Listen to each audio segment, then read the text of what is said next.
Kevin hasn't missed a single training session in 3 months, not one. He trains 6 to 7 days every week, sometimes twice a day when he feels like he hasn't pushed hard enough. He's proud of his discipline, his commitment, his refusal to make excuses. But 3 months into this relentless schedule, something strange is happening. His bench press is actually getting weaker. His running times are getting slower. He's constantly exhausted, fighting off colds every few weeks, and dealing with a nagging shoulder pain that just won't go away. Kevin thinks the solution is to train harder, to push through the fatigue, to show his body who's in charge. He's convinced that rest days are for lazy people who lack dedication. I'm Tunde, and I need to tell Kevin something that will completely change how he thinks about training and recovery. Kevin's problem isn't lack of effort. His problem is that he fundamentally misunderstands how the human body actually builds strength, muscle, and endurance. Your body doesn't grow during training. Training is just the stimulus, the signal that tells your body it needs to adapt. The actual growth happens during rest, when your body repairs the microscopic damage you created during your workout and builds itself back stronger than before. Here's the science that Kevin's been ignoring. When you lift weights or do cardiovascular exercise, you create tiny microtears in your muscle fibers. These aren't injuries. They are necessary damage that triggers the adaptation process. But the repair and growth only happen when you rest. During deep sleep and recovery periods, your body releases growth hormone, increases protein synthesis, and literally rebuilds your muscles to handle the stress you placed on them.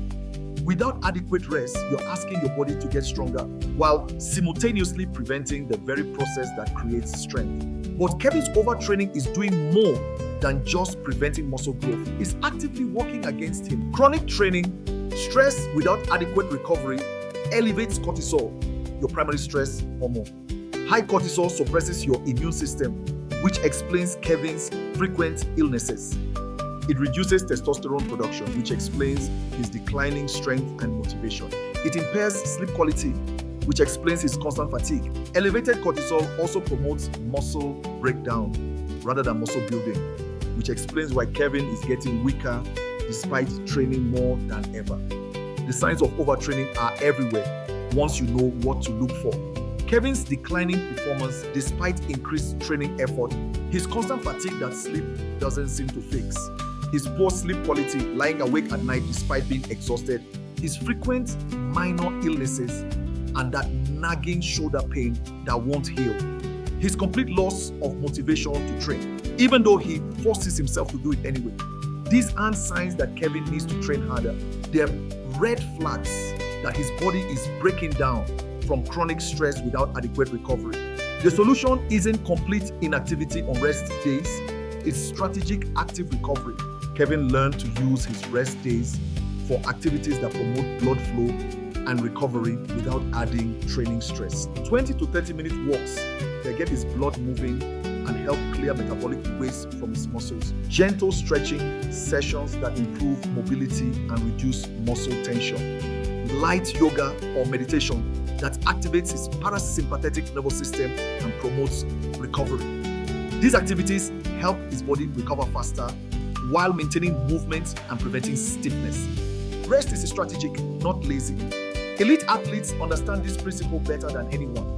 Professional runners take complete rest days and easy recovery days built into their training schedules. Olympic weightlifters plan deload weeks where they intentionally reduce training volume. Professional athletes have recovery coaches whose entire job is optimizing rest and regeneration. These aren't lazy people lacking dedication. They are the most dedicated athletes in the world, and they understand that recovery is just as important as training. Kevin's transformation began when he finally accepted that rest days weren't optional. He added 2 complete rest days per week, using one for gentle, active recovery and one for complete relaxation. Within 2 weeks, his energy started returning. His sleep quality improved dramatically. His nagging shoulder pain began to heal. After 1 month, his bench press numbers not only returned to previous levels, but exceeded them. His running times improved beyond where they were before his overtraining spiral began. The psychological shift was just as important as the physical recovery.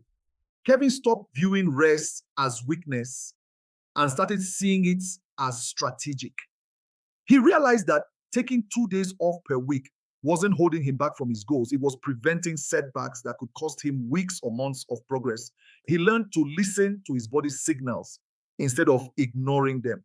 When he felt unusually fatigued or noticed his performance declining, he adjusted his training rather than pushing through regardless of the consequences. Your challenge this week is to schedule at least one true rest day and treat it as non-negotiable as your training days. Incorporate some form of active recovery like walking, gentle stretching, or mobility work that promotes blood flow without adding stress. Most importantly, start listening to your body's signals. Track how your rest days affect your performance in subsequent training sessions. Notice how your energy, motivation, and strength respond when you give your body permission to recover and adapt. I'm Tunde, and that's your Raw Daily Fuel. Remember, rest is where the magic happens. If this resonated with you, subscribe to Raw Daily Fuel. Diverse voices, global perspectives, one mission, giving you the truth about smart training, not just hard training.